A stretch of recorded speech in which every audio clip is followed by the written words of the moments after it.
São Mateus, capítulo 16, versículo 18 e o versículo 19. E também as pessoas que estão ouvindo este culto pelo rádio, pela Rádio Marumbi, se você está na sua casa e quer acompanhar a leitura comigo, eu vou repetir mais uma vez. Abra a tua Bíblia, por favor, e leia São Mateus 16, 18 e 19. É uma mensagem muito conhecida. Talvez até você já tenha ouvido essa mensagem em fitas.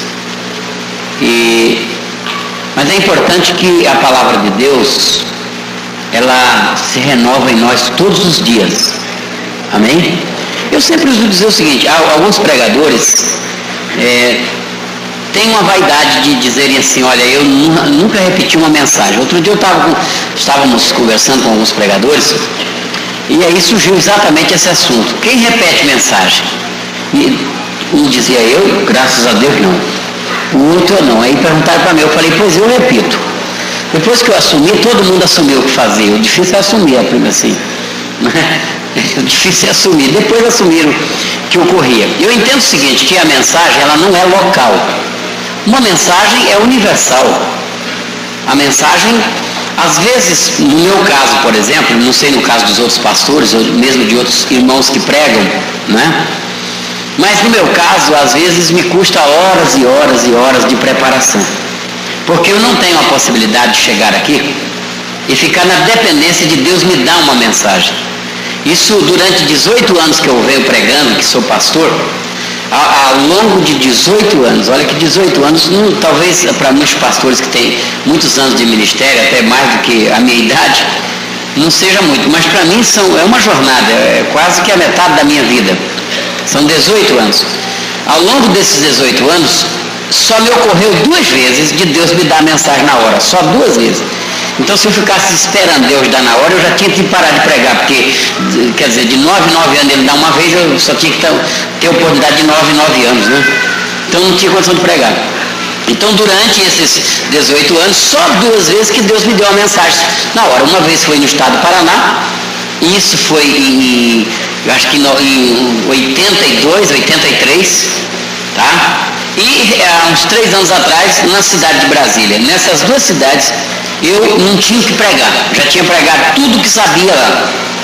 E aí fica difícil, o que eu vou pregar? E eu não tive tempo de preparar, porque foi assim alguma coisa de emergência, e Deus me deu uma mensagem na hora, assim. Também nunca mais consegui pregá-las depois disso, em canto nenhum. Mas, evidentemente, nós nos preparamos. Então, o que nós fazemos? Nós preparamos várias mensagens, e essas mensagens, elas custam caríssimo. Às vezes elas levam 30, 40, 50 horas de estudo. E sem contar que não é apenas o fato de estudar a Bíblia, de pesquisar. Não é só esse fato. Não é porque a Bíblia está aí. Se a gente tiver disposição, coragem, é simples. É só abri-la, livros, dicionários, enciclopédias, etc, fazer a pesquisa. O problema não é ler. O problema é que, no meu caso, não sei no caso dos outros, porque eu tenho que falar por mim, no meu caso, eu não consigo pregar, irmão, aonde eu quero, não. Não consigo, eu posso ler a Bíblia todinha, mas não consigo. Aí eu tenho um determinado tema que me chama a atenção, acho bonito, então eu faço pesquisa, estudo, preparo, escrevo 3, 4 vezes, datilografo, sei lá, boto em algum lugar lá, deixo lá. Vou pregar, não adianta que eu não consigo. Às vezes fica lá 6 meses, 1 ano, 2 anos, um dia eu estou dirigindo o carro, daqui a pouco vem aquele negócio que eu escrevi na cabeça, aí pronto, aí eu posso pregar que dá certo. Mas não é a hora que eu quero, porque se fosse como eu quisesse, irmão, eu seria um dos maiores do mundo, porque a Bíblia é grande demais, aonde eu lesse, eu pregasse, seria uma maravilha, não seria? Mas Deus não quer nem que eu seja o maior, Ele só quer que eu seja eu mesmo, entendeu? Então, às vezes a gente fica 3, 4 meses chorando, orando, Deus me dá uma mensagem, tem dó. O povo já não aguenta mais ouvir esse negócio que eu falo todo dia, né, irmão? Depois de 3, 4 meses ele dá uma. Que é para a gente não ficar muito alegre, não ficar pensando que é bom, entendeu? Aí volta a choradeira de novo. Comigo é assim, não sei com os outros. Agora, uma mensagem que tem um preço desse, que às vezes a gente fica horas e horas e horas. Aí, se ela tivesse um caráter local, seria muito difícil, não é? mas ela não é local, não é regional, ela é universal, tá? Há no meio da mensagem, de qualquer mensagem dessas que temos, que de repente Deus traz uma palavra local, que só é falada ali e você não fala ela mais em canto nenhum, porque alguém precisava ouvir aquela palavra ali naquela localidade, dentro da mensagem, mas a mensagem em si é universal, tá? Ela vale aqui, vale em qualquer lugar do Brasil e do mundo, e é interessante que em qualquer língua ela tem o mesmo significado. Tem o mesmo significado, a mesma virtude e a mesma graça e produz o mesmo efeito na vida das pessoas. Amém?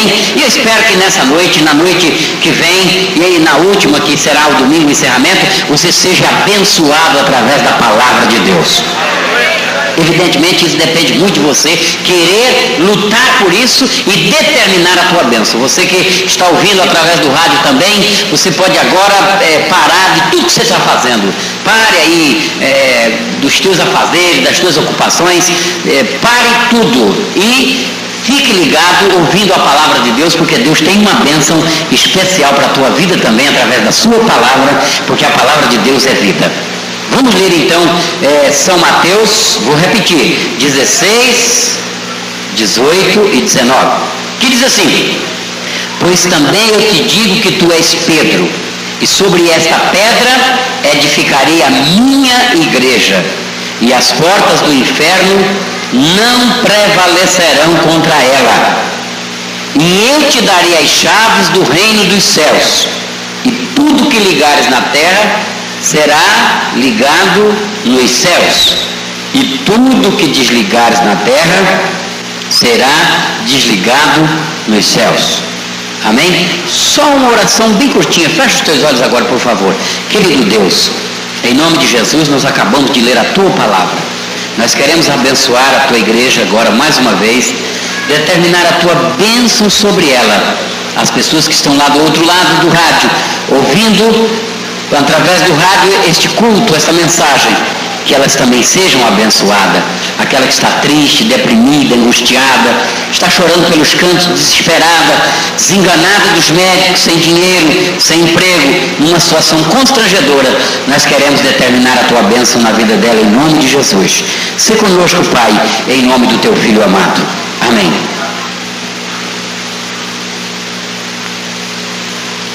Meus queridos irmãos, outro dia eu estava lendo a Bíblia normalmente e de repente eu li o versículo 19.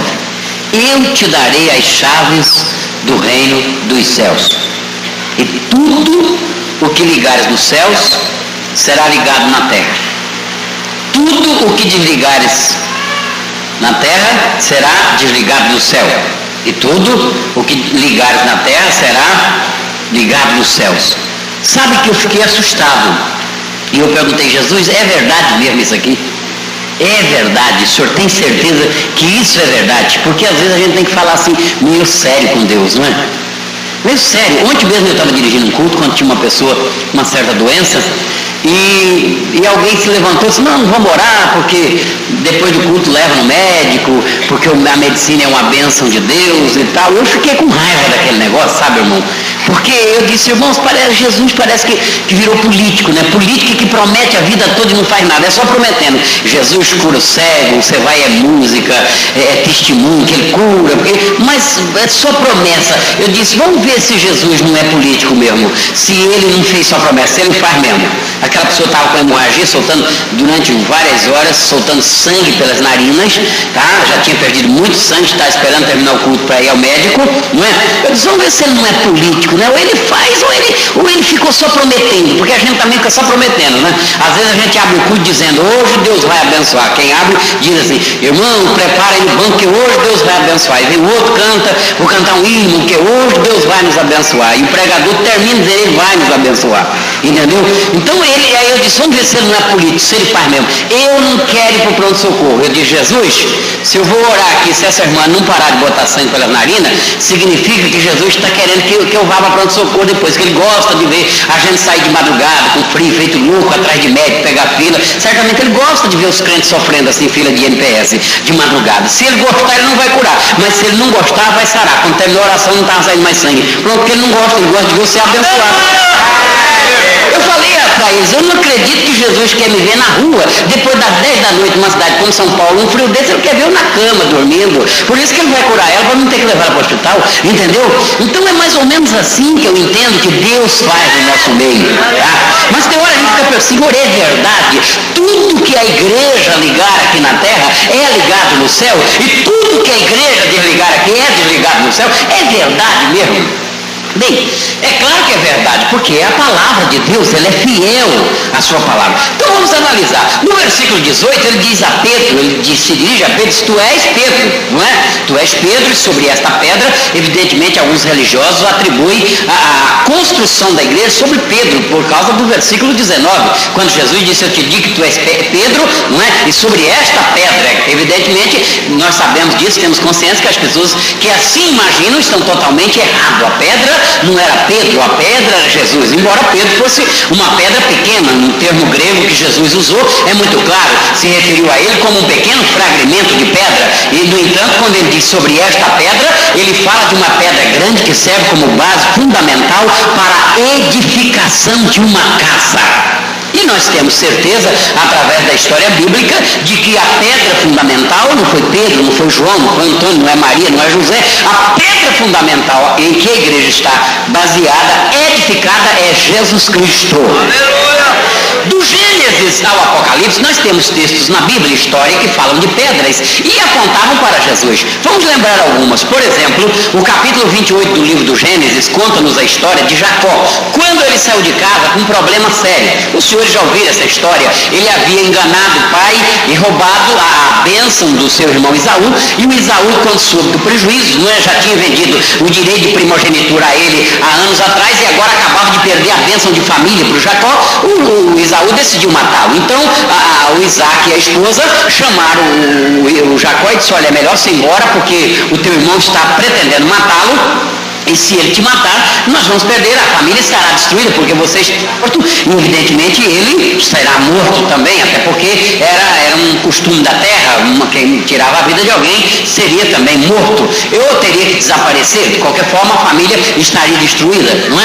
E aí disseram para o Jacó: você tem que ir embora, você vai para Padã, é longe, daqui a mais ou menos 1000 quilômetros, você tem lá alguns parentes que você nunca viu, você não conhece, mas você tem que ir para lá, porque senão teu irmão vai te matar. É melhor você ir embora. O Jacó, um homem decidido, acabou aceitando e saiu de casa, indo para Padã Aram, vou repetir, para um lugar distante, embora houvesse parentes lá, não é? Mas ele nunca tinha visto esses parentes, tá?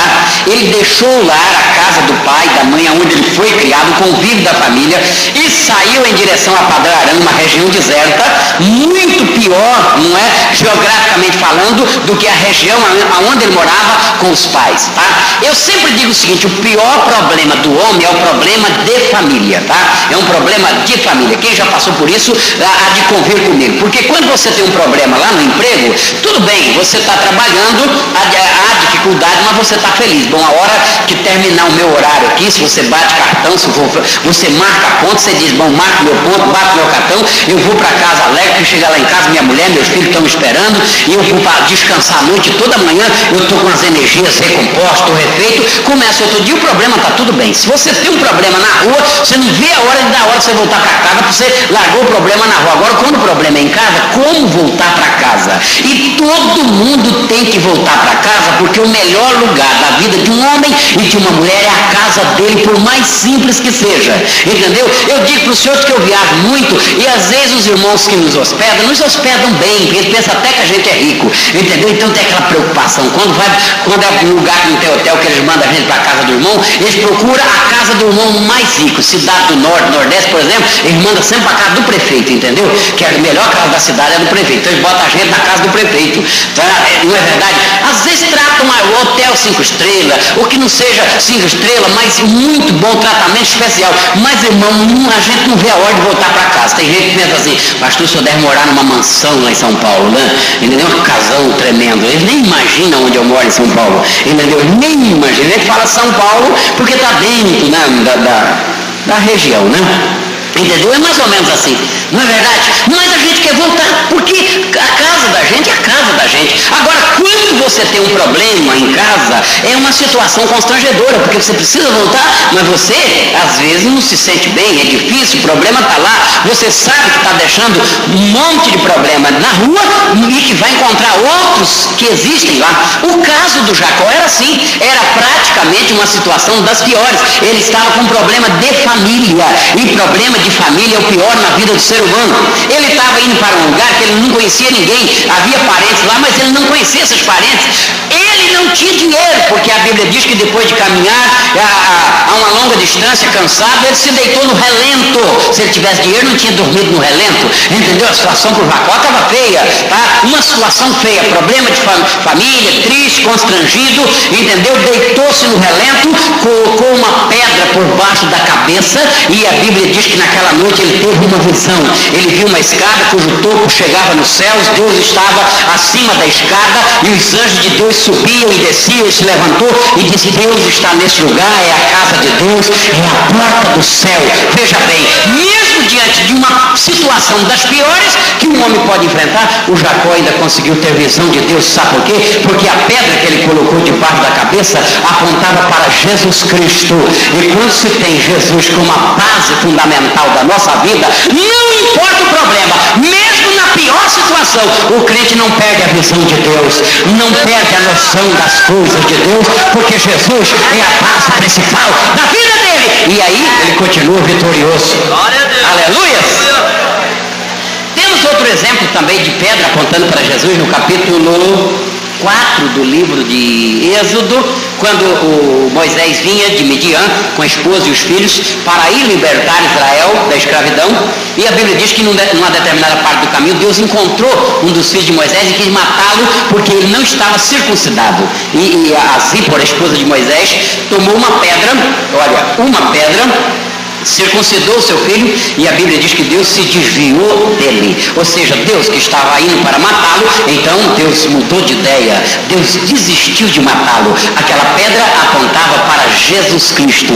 Isso quer dizer que se você tiver Jesus como a base fundamental da tua vida, como a pedra básica da tua vida, Deus jamais vem na tua direção para você para te fazer mal, como alguns acreditam. Deus vai te pesar a mão de Deus está pesando, Deus vai te mandar para a UTI, vai te botar na cadeira de roda, vai te quebrar as pernas, só se você não tem Jesus, porque se você tiver Jesus, a mão de Deus vem para te proteger, para te guardar, para te livrar, para te dar vitória. Ele não vem para te mandar para a UTI, ele vem para te tirar da UTI, ele não vem para te botar na cadeira de roda, ele vem para fazer você andar, e andar direitinho, porque Jesus, ele é a nossa rocha fundamental, a nossa pedra básica. Aleluia! E aí a vitória é nossa, porque nós temos Jesus como a nossa base fundamental. Temos tantos outros exemplos na Bíblia de pedras. Por exemplo, poderíamos mencionar também a pedra de Gideão, do capítulo 6 e 7 do livro de Juízes, né? A Bíblia diz que o Gideão estava malhando trigo no lagar. Uma situação constrangedora, porque lagar não é lugar de malhar trigo. Lagar é um local especial para se espremer uva, para se fazer vinho, não é? Trigo normalmente se malhava na ilha, lá no campo, mas ele estava malhando no lagar. Por que estava malhando no lagar? Porque os midianitas e os filhos do Oriente esperavam Israel plantar as suas lavouras, soltavam os seus animais para pastarem nas lavouras de Israel, não é? E o que sobrava, que os animais não conseguiam destruir, eles esperavam Israel colher. Quando Israel acabava de colher, eles iam lá e roubavam tudo, porque Israel havia pecado, estava caído diante de Deus, não tinha a proteção de Deus. Então eles exploravam.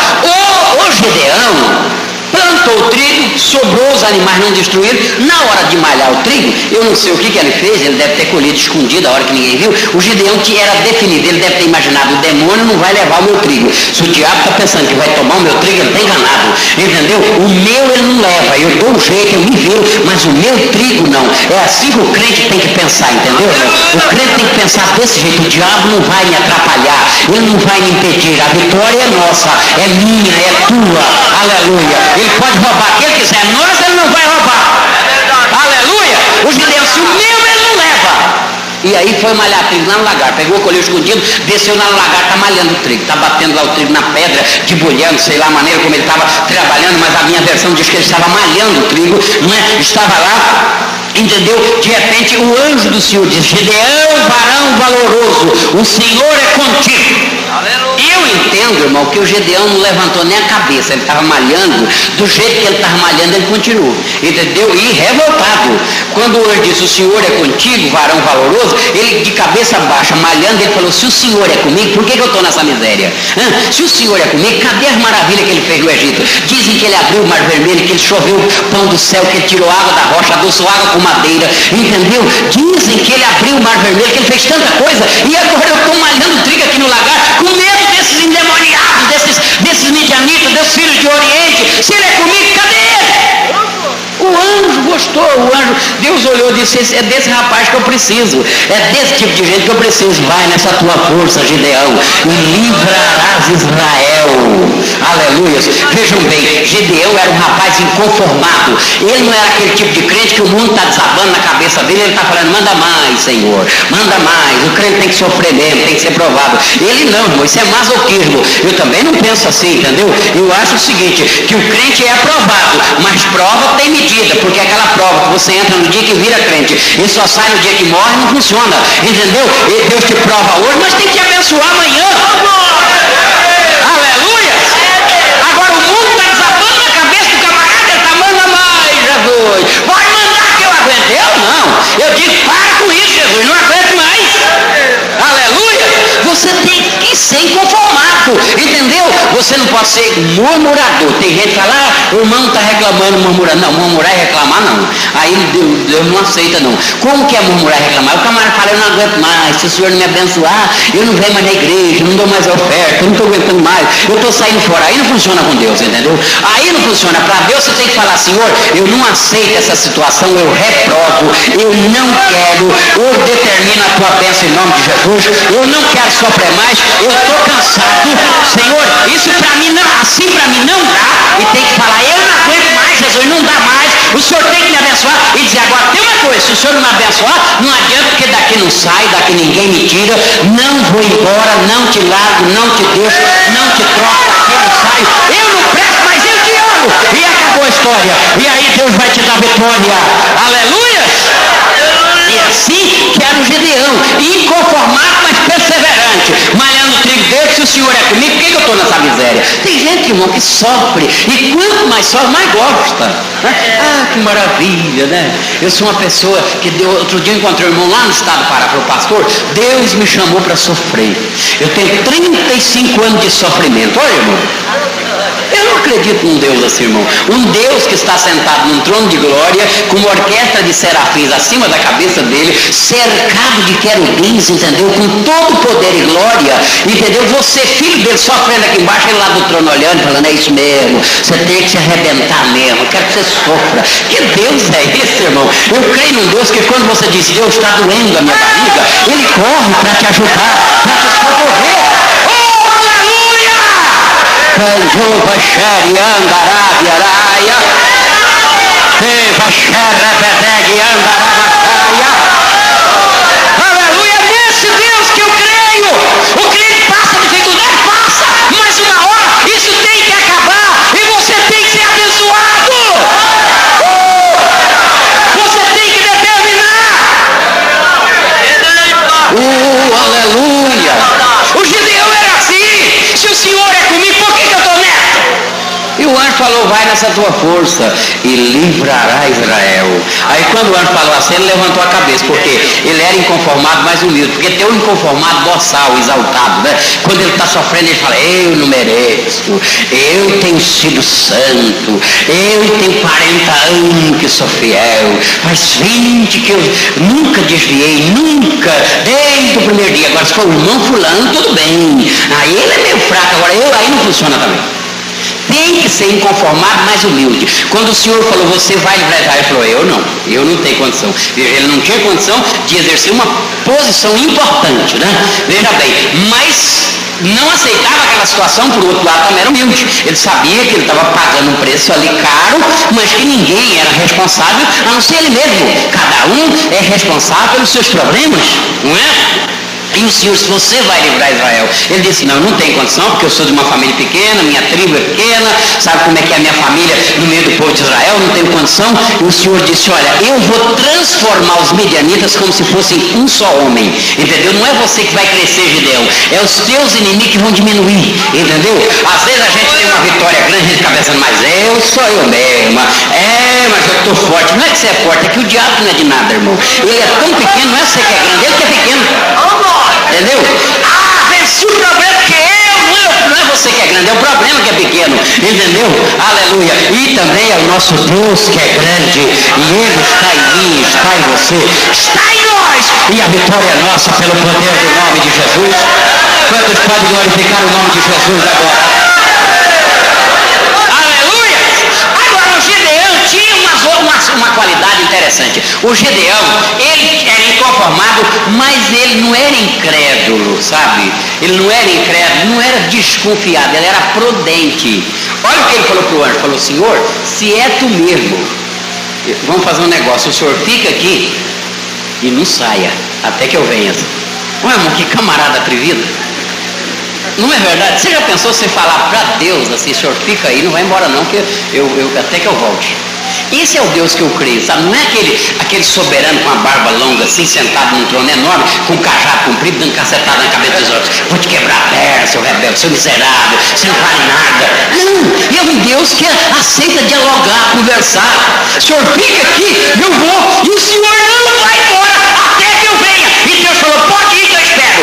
Esse é o Deus que eu estou falando para você, que quer conversar com você, quer dialogar, aleluia. Ele quer te abençoar. Aleluias. O Gideão foi, eu não sei quanto tempo ele demorou, porque eu não tenho a ideia da distância do local do lagar até a casa de Gideão. Mas deveria ser uma distância boa, porque pelo que a gente vê, eles não usavam fazer assim as casas muito próximas, essas localidades de colheitas. Eu calculo que o Gideão deve ter levado de 3 a 4 horas para ir em casa, matar cabrito, assar bolo, ainda mais para assar bolo, que o homem não sabe mexer muito bem com essas coisas, amassar, assar, preparar, para trazer. Ele deve ter demorado umas 3 ou 4 horas, né? Se é eu não aguentar, tá demorando demais, não vou esperar nada. Mas Deus é fiel. Quando ele chegou, Deus estava lá no local esperando o Gideão, porque Deus é fiel. Aleluia! Deus estava lá esperando o Gideão, porque Ele é fiel. E quando Ele promete, Ele cumpre a sua palavra. Oh, aleluia! Deus estava lá, como havia prometido. Aleluia! Porque Deus quando trata, aleluia.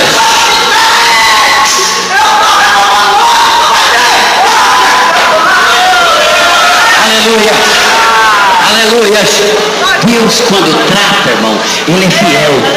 Ele cumpre o que Ele falou. Aleluia.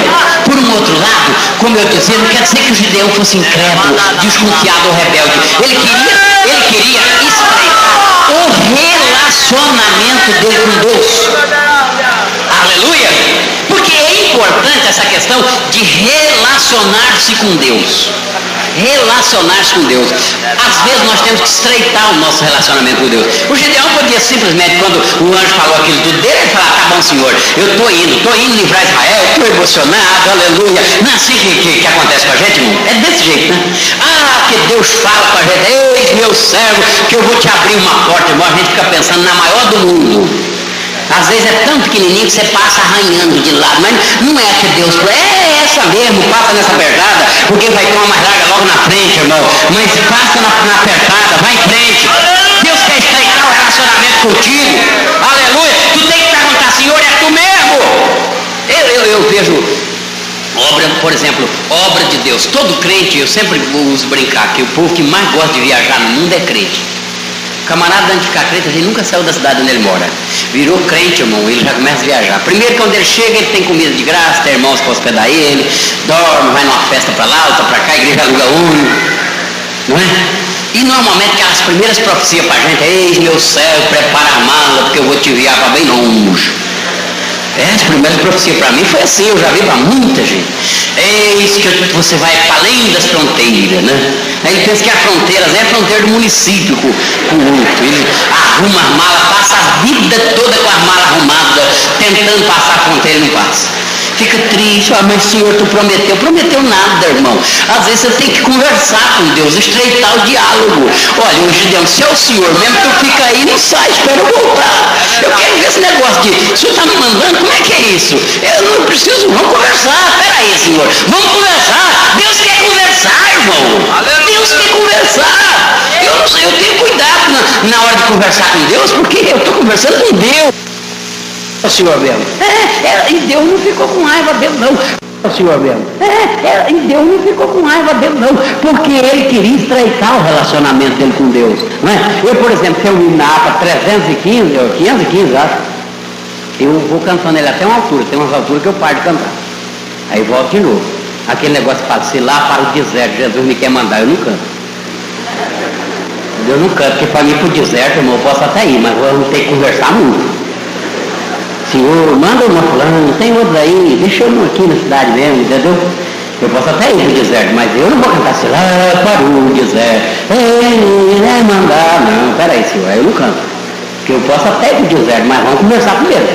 Não é, né? E às vezes a gente canta, irei com meu Senhor, sem se dar conta da promessa que você está fazendo e ir para o deserto. Aleluia! E Deus quer conversar, quer dialogar com a gente. Quer estreitar o relacionamento dele conosco. Aleluia! Foi assim com o Gideão. E Gideão quis isso. Fica, eu vou e o Senhor não vai embora. Quando o Gideão chegou, Deus é fiel, estava lá. Ele disse, agora eu sei que é Deus. Aleluia. Senhor, está aqui o cabrito que eu trouxe, a oferta, está aqui o bolo, eu ofereço a ti. E o anjo disse, coloque sobre aquela penha, tinha muitas pedras lá, aquela penha era Jesus Cristo. Ele colocou naquela pedra e a Bíblia diz que o anjo tocou com a ponta do cajado o sacrifício, fechou o circuito, entendeu? E aí então deu choque. A pedra é Cristo, o cajado, o anjo, o Gideão, a pedra de Gideão, e aí saiu fogo e o anjo subiu na fumaça e o Gideão disse, agora eu sei que vi Deus e continuo vivo, porque a pedra era Jesus Cristo. Ele é o ponto de contato seu nessa noite com o céu. Estreite o teu relacionamento com Deus, coloque a tua oferta e deixe o fogo de Deus acender na tua vida, porque Deus quer nos abençoar definitivamente. Aleluia! Ele quer nos abençoar definitivamente, porque Jesus Cristo é a rocha. Amém, irmãos?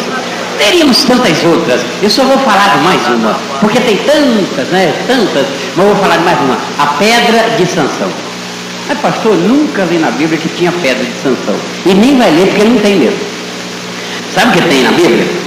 Tem uma história que Sansão matou 1000 homens com uma queixada de jumento. Quem acredita nisso aqui? Quem acredita que Sansão matou 1000 homens com uma queixada? Eu vou repetir porque os irmãos não levantaram a mão, porque não entenderam a pergunta. Quem é que acredita que Sansão matou 1000 homens com uma queixada de jumento? Quem é que acredita? Levante a mão assim, por favor. Por favor. Tem gente que ficou em meia mão. É difícil. Irmão, só crente acredita nessa história. E é por isso que Jesus chamou você para ser crente. Você é capaz de acreditar no negócio de Deus.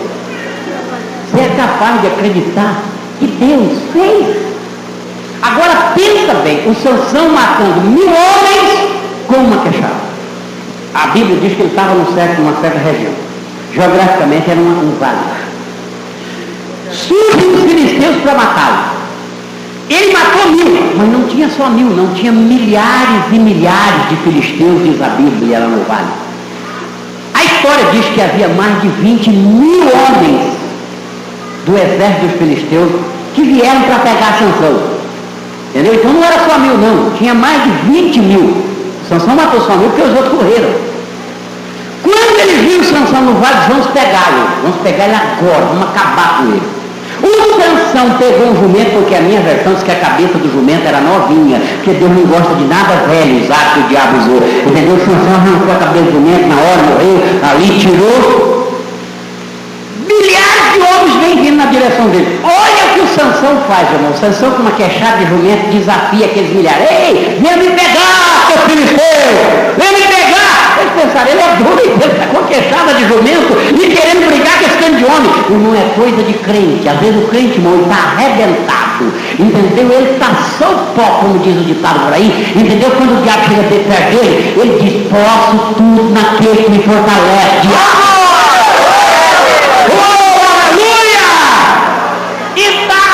Sem um centavo no bolso e está dizendo, quem tem Jesus tem tudo.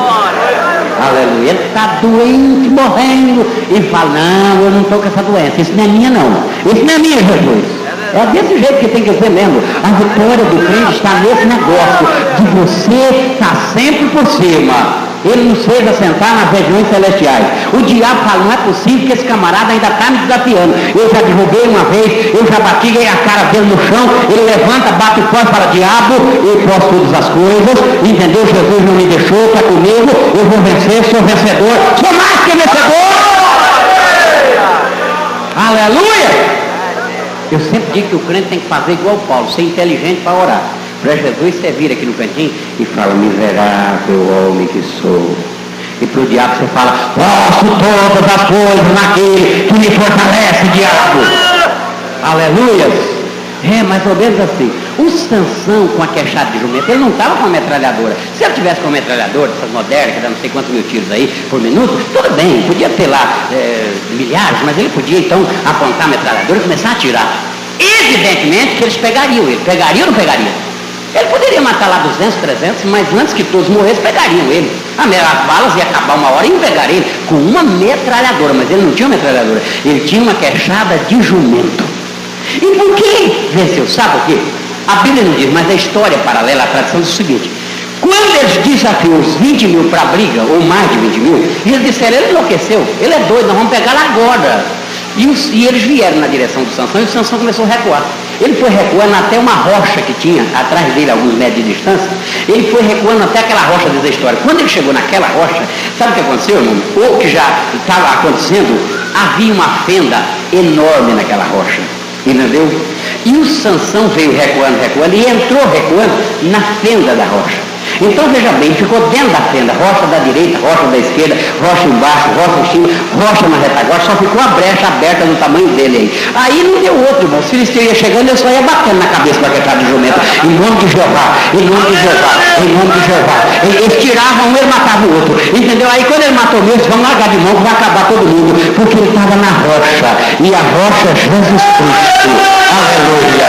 Aleluia. Se você entrar na rocha, irmão, se esconder em Jesus, não importa o teu talento, não importa o tamanho da tua mensagem, não importa a arma que você tenha na mão, irmão, é só bater no diabo em nome de Jesus, em nome de Jeová. Sai em nome de Jesus, e a vitória é nossa, porque você está na rocha. Aleluia. Ele é a pedra. O canto nébio, xere, andarabaraia. Amém? Agora escute. A igreja não tem só direitos, porque eu falei de direitos, né? Poderia falar muito mais. A igreja é a coluna da verdade, é a noiva do Cordeiro, não é? É a esposa do Cordeiro, é como a menina dos olhos de Deus, é Israel de Deus, é a nação santa, é sacerdócio real, é povo adquirido. Enfim, a igreja, irmão, a igreja é Jesus e igreja. Todo o plano que Deus criou em relação ao universo, ao mundo, tudo se resume em Cristo e igreja. Tudo é Cristo e igreja. Mas a igreja tem seus deveres. Sabe por que nós temos deveres? Porque o Senhor nos deu a chave do reino dos céus. Aleluia! Aleluia! E tudo que nós desligarmos será desligado, tudo que ligarmos será ligado. Amém? É importante lembrar que tudo que a gente liga é ligado, tudo que a gente desliga é desligado. Então é muito melhor sair ligado que desligado. Vamos evitar de desligar o máximo que pudermos. Vamos, se puder ligar, liga mesmo, ligue. Entendeu? Porque quanto mais você ligar, mais os céus vão estar em contato com a terra, mais bênção de Deus haverá. Mas Jesus nos deu a chave do reino dos céus, as chaves. Nós temos poder, autoridade de definir as coisas aqui na terra, tá? Uma das chaves do reino de Deus que a igreja tem na mão é o Evangelho de Jesus Cristo. Evangelho é poder de Deus para a salvação de todo aquele que crê. Vocês sabiam, é claro, possivelmente sabiam, todos sabem disso, que o Evangelho é uma das maiores armas que o Senhor colocou na nossa mão. O Evangelho é poder de Deus. Quando eu digo Evangelho, o irmão diz, mas pastor, eu não sei pregar, eu não consigo falar 10 minutos, 5 minutos, meia hora. Eu não estou falando de falar, não. Isso que eu estou falando, eu estou falando, irmão, do Evangelho de Jesus, que você deve pregar para o teu vizinho, para o teu amigo, para aquela pessoa que é marginalizada, que é drogada, que é assaltante, que é assassina, que é criminosa. Fale de Jesus para ele, aleluia. Fale que Jesus muda, transforma, salva. Meu pastor, eu não consigo pregar igual o senhor. Não, irmão, não estou falando de mim. Eu estou falando de dizer para a pessoa que Jesus é bom, que Jesus a ama, que Jesus pode salvar. É só isso. Hoje, como todo mundo no Brasil, nós responsabilizamos as nossas autoridades por tudo que acontece no mundo. Tudo. É o índice de criminalidade que aumenta, nós culpamos as autoridades. É as doenças que matam, nós culpamos as autoridades. Mas Deus, quando deu a chave do reino dos céus, não deu para as autoridades do Brasil, deu para a igreja. Nós é que temos a chave do reino dos céus. E uma delas chama-se Evangelho, aleluia. Fale de Jesus, irmão, uma palavrinha só. Aí tu vai embora, falar isso não resolveu nada. É engano seu, irmão. Aquela palavra vai entrar nessa pessoa e vai mudar a vida dela. É só uma questão de que você fala e vai orar para Jesus frutificar aquela palavra. Não se fala muito, não. É que às vezes nós pregamos um evangelho tão difícil que ao invés dele salvar, ele acaba irritando as pessoas, não é? Às vezes por não saber, por inocência. Nós pregamos aquele evangelho que não salva, que não muda nada. Eu me lembro quando eu pastoreava, um dia chegar lá no meu escritório, para pastor, tem um irmão da igreja ali que está quase apanhando lá, mandou chamar o senhor. Ele está pregando o evangelho e o camarada está bravo, quer bater nele. Aí eu fui lá. Cheguei lá, o camarada bravo, com as mangas da camisa arregaçada aqui, um braço dessa grossura assim, e falou assim, pois é, pastor, esse camarada da sua igreja falou que eu sou filho do diabo. E eu disse que o senhor não falaria isso. Ele mandou ele chamar, que é para o senhor confirmar que eu sou. E eu quero saber se o senhor diz mesmo que eu sou filho do diabo. E eu sou besta de falar, irmão, o camarada com um braço dessa grossura. Entendeu? Eu falei, não, meu amigo, peraí, vamos conversar. Aí eu ajeitei para ele lá, falei, não, olha, ele disse, eu sou filho de Deus também, não sou do diabo. Falei, tá certo, olha, é o seguinte, o irmão falou, mas pastor, o senhor está negando o evangelho. Falei, não estou negando o evangelho, eu estou negando uma agressão de você. Mas porque Jesus falou para os fariseus, eu falei, mas os fariseus eram religiosos, fanáticos, ignorantes, que conheciam as escrituras, mas não queriam acreditar. É diferente de um camarada que não tem ideia do que é evangelho, que você vai falando com cuidado, e o evangelho vai entrando na vida dele, aleluia, o coração dele vai abrindo, é poder de Deus. Eu no meu lugarzinho falei, não, ele está certo, porque Jesus é filho por geração, os anjos por formação, por criação, Israel por eleição, a igreja por adoção e o resto da humanidade por formação. Então botei um lugarzinho, ele apertou minha mão e falou, na sua igreja eu vou, porque eu gostei, porque o senhor não me ofendeu. Porque evangelho não é evangelho é boa nova. Evangelho é boas novas, é boa notícia. O camarada chega para você, te humilha, reclama, fala, aí tu fala de Jesus para ele com bastante cuidado, entendeu? Ele fica sem ação. Há muitos anos atrás eu trabalhei, antes de ser pastor, numa empresa de ônibus como cobrador. E aí me colocaram para trabalhar como motorista. Na primeira noite, ele falou no primeiro dia, e quando eu falei que era crente, ele veio com o dedo no meu rosto, eu não gosto de crente, tenho raiva de crente, não me fale negócio de crente para mim. Eu não gosto, se você falar, eu ligo para a garagem, peço para te recolher na hora, porque eu não gosto. Eu falei, tudo bem, senhor, não tem problema, até no português e tal. Aí nós fizemos a primeira viagem, eu não abri, só disse para ele, não, tá bem, tá certo, não vou falar não, fica tranquilo. Quando nós fizemos a primeira viagem, ficou chateado, porque eu não reagi, né? Ele foi lá atrás e falou para mim, olha, o senhor não me leva mal, sabe? Mas eu não gosto de crente, tenho raiva de quem gosta. E se o senhor falar para mim, o senhor vai me irritar, nós vamos brigar, nós estamos trabalhando juntos, é melhor que o senhor não fale, para nós não brigar, sabe? Eu falei, não, tudo bem, pode ficar tranquilo, tá certo, não vou falar não. E aí deu outra viagem, mas a consciência dele doeu, porque ele me agrediu e eu não reagi. Quando voltamos, ele foi lá e falou, o senhor não me leva mal de eu ter te falado aquele negócio, é porque tem crente que só ele que vai pro céu, ele é que sabe tudo, só ele que tem razão, o resto tudo tá errado, e eles irritam a gente, sabe? Ele é o melhor e tal, e eu não aguento esse tipo de crente, eu não sei se você é assim ou não, entendeu? Então para evitar, é melhor que você não está aborrecido. Eu falei, não, absolutamente não, de jeito nenhum. O senhor está certo, tem gente que é assim mesmo, tem gente que pensa que é melhor que os outros, sabe tudo, entendeu? E que é assim mesmo, o senhor está certo. Vimos da outra viagem aí, irmão, e ele voltou já diferente. Falou, olha, o senhor não me leva mal, não é bem que eu não gosto de crente, sabe? Não é que eu não gosto. Sabe o que acontece? É que eu sou católico, apostólico romano, de tradição, e a minha igreja, o senhor sabe que a minha igreja é a maior do mundo, não sabe? Eu falei, sei, é do mundo, é a maior do mundo, tá certo? Vou discordar dele, Branquinho. Nós não somos do mundo, né? Jesus nos tirou do mundo. Ele falou, tem uma coisa, a minha igreja é a primeira que começou no mundo. É ou não é? Eu falei, é a primeira que começou no mundo. Eu falei, começou lá no Jardim do Éden, sabe, quando o Adão pecou, só tinha o Adão e a Eva. Ele falou, então o senhor concorda? Eu falei, concordo, plenamente. Ele falou, e tem uma coisa, as outras igrejas tudo vai sumir, a minha vai ficar. Eu falei, a sua vai ficar. Porque como é que eu vou dizer para esse homem que ele está errado ou não? Ele está certo, meu Deus do céu. Eu falei, a sua é a última que vai ficar, é a maior do mundo. O senhor tem razão, ele pegou na minha mão e falou, olha, gostei de você. Resultado, irmão, eu depois preguei o evangelho para ele, falei mal da igreja dele, entendeu? Falei o que eu quis da igreja dele, ele também agradecia. Eu falava, gostei, é gente boa, entendeu? E irmão, não tem evangelho, é poder de Deus, não tem quem não vista. Você leva uma mensagem de salvação, de vida!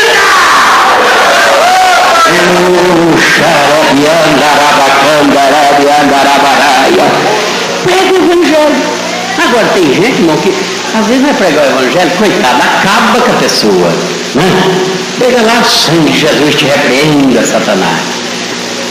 Não sei se eu contei para vocês, uma vez eu viajei muito pregando, preguei 26 dias no norte, sem parar, de manhã, de tarde, de noite, eu não aguentava mais pregar. Aí cheguei no estado, na cidade de Belém, falei para um rapaz que é deputado, estava comigo, falei, deputado, eu não quero pregar, não quero falar, eu não quero nem falar com crente esses dias, se puder, uns 2, 3 dias assim. Porque lá os irmãos pagam as filas para a gente orar, você ora assim, no geral não aceita, tem que botar uma na cabeça de um por um, então paga as filas, e você fica o dia todinho, 26 dias, irmão, 40 graus, que é coisa da beira do Rio Amazonas, do Tocantins, eu estava esgotado, porque era 3 dias de descanso assim. Aí ele falou, tá bom.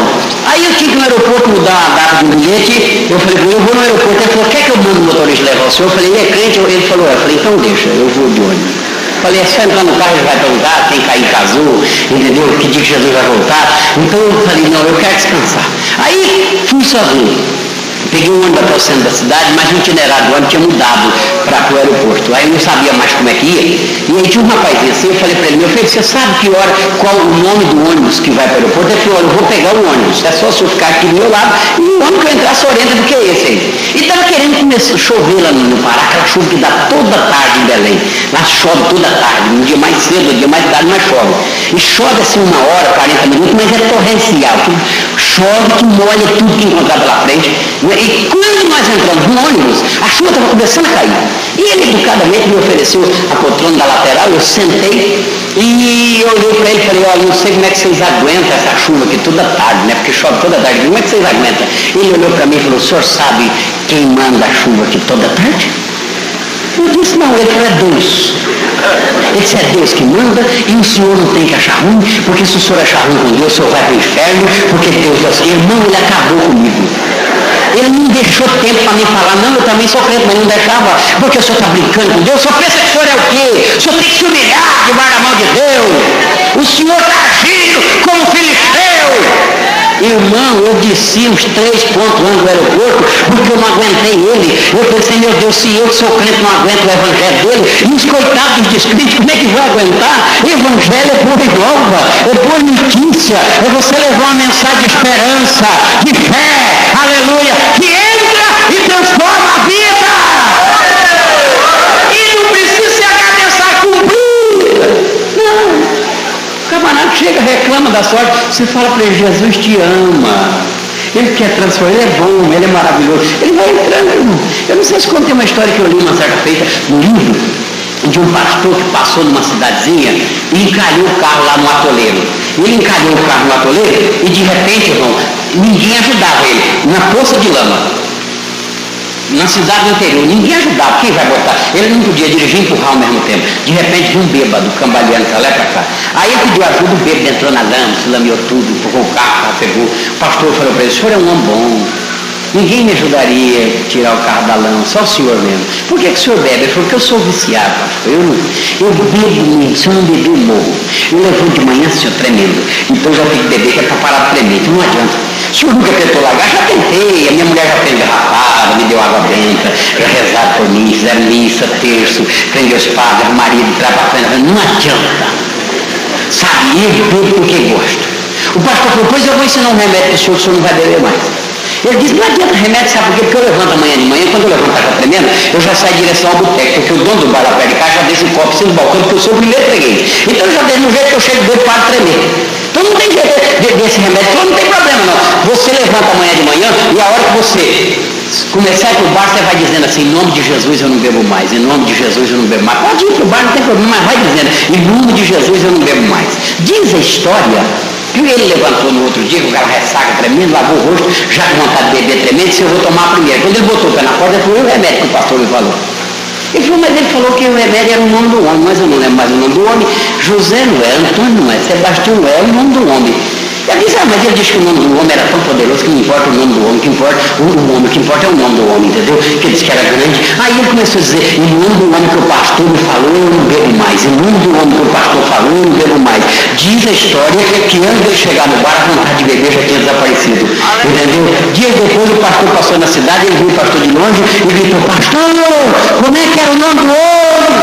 O pastor falou: Jesus. Ele disse: nunca mais bebi o nome dele. Não é só o nome de Jesus. Só o nome de Jesus. O pericante, o nébio, churibian, darabarai, xerabedegarabian, carabaxarabarai. Aleluia, fale o nome de Jesus. Fale de Jesus, aleluia. Tem tantos outros deveres, curar os enfermos, mas eu estou com a hora extrapolada, entendeu? Mas eu quero terminar com mais um dever que a igreja tem. Ou seja, um dever que ela tem uma arma poderosa, que é expulsar os demônios. Porque, em resumo, toda a miséria que acontece no mundo é responsabilidade dos demônios, do diabo. Uma vez, dando um estudo escatológico, eu falei tanto nas manias do diabo e do demônio, que o irmão falou assim: pastor, o senhor, por que o senhor tudo o senhor culpa o diabo? Eu falei para ele: não, o senhor é advogado do diabo? Porque estava querendo defender o diabo, irmão. Eu disse: ele é responsável por tudo que não presta, entendeu? Criminalidade, prostituição, homossexualismo, tudo que é de mal no mundo é responsabilidade dos demônios. E a igreja recebeu autoridade para expulsar os demônios. Em meu nome expulsarão os demônios. Aleluia. Ele nos deu autoridade para você, deu para... pastor, mas isso é só para o pastor fulano de tal. Não, senhor, essa miséria que tem no mundo provocada pelos demônios, a igreja ela pode dar uma marcha ré nesse inferno, no nome de Jesus, aleluia. Nós podemos sim, não adianta confiar nas autoridades, eles têm a área de trabalho deles, mas eles não dão conta, é demônio demais, eles entram lá e logo estão envolvidos também, e às vezes até alguns crentes vão para lá, infelizmente logo se envolvem na corrupção, porque é muita treva em Brasília e nesses lugares. É por isso que tem essa corrupção desenfreada que está levando esse país para a miséria. Esse demônio só sai em nome de Jesus. A igreja não faz ideia, irmão, o que um culto como esse, a igreja orando, gritando, falando aleluia, cantando, o que a igreja causa no inferno num culto como esse, irmão. É muitos demônios que estão sendo destruídos agora, quando a igreja aqui em Camboriú está adorando, está glorificando, está orando. O inferno está dando ré agora. Quando você passa na rua cheio do Espírito Santo, os demônios ficam apavorados, porque você está cheio do Espírito Santo. Mas tem gente que não sabe disso. Tem gente que aqui no contexto geral, ele não expulsa demônio, ele grita, ele pula, né? Tem gente que se entrando endemoniado aqui no meio da turma aqui, ele grita, sai! Mas se ele encontrar com um endemoniado na rua, troca de calçado se ele estiver sozinho. Troca. Não, isso é só para o pastor fulano. Nada, irmão, isso é para a igreja do Senhor Jesus. É para a igreja. igreja. O diabo está derrotado, ele não é de nada. Fui pregar na cidade de Paraupebas, no estado do Pará. Cheguei lá já atrasado, porque o avião atrasou, e eu com uma fome terrível, mas não deu tempo de comer. Fome. Eu falei, pastor, não sei se vou aguentar pregar, eu estou morrendo de fome. O senhor não comeu no avião? Eu falei, irmão, comida de avião não mata fome de gente pobre. Comida de avião mata fome de rico. Os ricos comem aquelas marmitinhas, mas pobre, acostumado a comer marmita na roça, grandona, come aquilo lá não vai nada. Tem vez que eu como a minha, do vizinho que está do lado, do outro, entendeu? Não mata fome. Mata, é verdade. Aí com a fome terrível, ele falou, mas não dá tempo de jantar mais, não está pronto. Mas eu estava hora de eu pregar, vou pregar. Meu irmão, acabei de pregar, naquele calor do Pará, 40 graus, a igreja, pouca ventilação, lotada. Eu estava molhadinho de suor pingava assim. Quando eu acabei de pregar, ele falou, pastor, tem um probleminha aí. E eu querendo jantar, ele já tinha até me dito, a janta está na mesa, vamos descer. Só que antes de descer, ele falou, pastor, tem uma mulher endemoniada aí, os filhos trouxeram para expulsar o demônio, essa mulher dá um trabalho, outro nós ficamos aí até tarde da noite lutando com esse demônio. Aí vieram de novo, eu falei, meu Deus, irmão, mas me deu uma tristeza. Eu desci assim a igreja comprida e fui andando e reclamando, falando, Jesus, não é possível. Eu com uma fome dessa, Senhor, eu nem jantei aí, não sei, tu sabe disso. Eu já acabei de pregar, olha como eu estou suado. O Senhor ainda deixa um demônio vir aqui atrasar minha janta, Jesus. Vai que esse demônio demora, Jesus. Que hora que nós vamos jantar? Me ajuda. Eu me reclamando ali baixinho, fui andando. Encontramos a endemoniada no corredor. O pastor falou assim para mim, mulher, irmão, quando eu cheguei perto da endemoniada, eu já tinha reclamado, o demônio olhou para mim e começou a chorar. Ele falou, eu não aguento mais esses crentes. Eles reclamam que eu atrapalho eles, que eu atraso a janta deles. Agora eles estão culpando até eu por não comer. Eu não aguento. Eu pensei, falei, Deus, se o demônio vir para aqui, que pode estar chorando. Eu falei, como é que é o teu nome, demônio? Ele falou, Lúcifer. Eu falei, se o chefão está chorando, o resto não é de nada. Sai em nome de Jesus, demônio. Aleluia! Sai que eu quero jantar. Não vai atrasar minha janta, não. Saiu orando pela mulher, aceitou Jesus, eu fui jantar dando glória, atrasar minha janta, diabo, eu tenho que jantar em nome de Jesus, a vitória é nossa, o poder de Deus está na igreja, nós temos a chave do reino dos céus, você tem a chave, abre, fecha, abre, e a vitória é nossa, glória, para terminar, pastor, mas eu não tenho condição, eu vou contar uma história para vocês. Eu sou nascido no interior do Paraná, na roça. Uma família pobre que fazia roça. Aceitei Jesus, eu tinha 12 anos de idade. Estava capinando algodão com meu pai, carpino. Chegou um vizinho. O vizinho chegou triste, apavorado, falou, seu Francisco, o meu pai. Eu vim aqui porque a minha filha está endemoniada. Está debaixo de uma mesa com os olhos vermelhos. Ninguém tira ela debaixo da mesa. E falaram que os crentes dão jeito nisso. E o meu pai, muito metódico, novo convertido, falou, seu Manuel, isso é coisa para o pastor, eu não sou nem batizado com o Espírito Santo. E Jesus falou que essa casta de demônio, não sabia nem que demônio que era, já foi arrumando desculpa, que essa casta de, não sabia que casta que era. E o seu Manuel falou, mas cadê o pastor? O pastor foi para a convenção, só vem daqui uns 3 dias. Ele falou, minha filha vai ficar doida lá debaixo da mesa até o pastor chegar. Meu pai falou, infelizmente eu não posso fazer nada. E eu fui me irritando, meu pai falando, e eu me aborrecendo. Só que meu pai era muito bravo. Quando ele estava falando, ninguém podia falar. Meu pai é o seguinte, se ele falasse, isso aqui é um pedaço de pau, até hoje é assim, olha que eu sou pastor há 18 anos, tenho 43 de idade, e se ele falar para mim, Jackson, isso aqui é um pedaço de pau, eu vou demorar para falar para ele que não é, vou falar, pai, o senhor não leva mal, eu não estou querendo lhe contrariar, eu sei que o senhor tem noção do que fala, mas dá uma olhadinha direitinho, é assim até hoje é assim. Agora já pensou com 12 anos de idade, e o seu Manuel reclamando, e ele, não dá, irmão, eu fui me aborrecendo, e quando eu menos esperei, eu levantei a cabeça e falei, seu Manuel, se o senhor quiser lá, eu vou orar pela sua filha, expulsa esse demônio, ela fica boa na hora. O seu Manuel falou, o quê? Você pode fazer isso, meu filho? Eu falei, eu posso, em nome de Jesus, eu posso. Ele já foi me pegando pela mão, falou, então vamos agora. E falou, o senhor vai também. Foi pegando meu pai pela mão, foi puxando nós dois, era longe, ele na frente com pressa, nós dois atrás, e eu meu pai nem olhava para mim, eu percebi que ele estava louco, sabe? E eu fui ficando atrás assim, e o seu Manuel adiantou, e meu pai atrasou, encostou em mim e falou assim no meu ouvido, você não tinha que se intrometer em coisa de gente grande, você não tinha que se meter na minha conversa, primeiro porque olha a tua idade, você não é pastor, você nunca expulsou demônio, e nós vamos chegar lá, esse demônio não vai sair, nós vamos passar vergonha, olha, mas se você fizer eu passar uma vergonha, você vai apanhar tanto, menino. E meu pai batia de taca, correia de sela de cavalo ou baía de facão. Você vai apanhar para você nunca mais se intrometer em coisa de gente grande.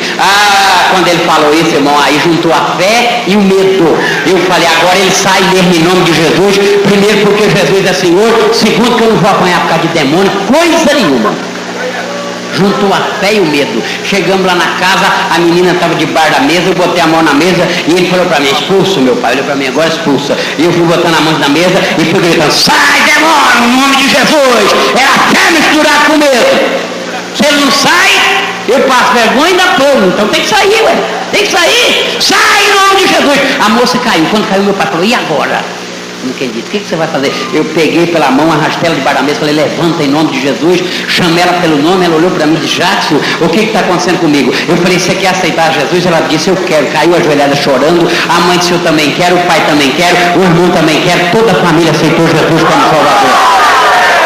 Eu só tinha 3 meses de crente.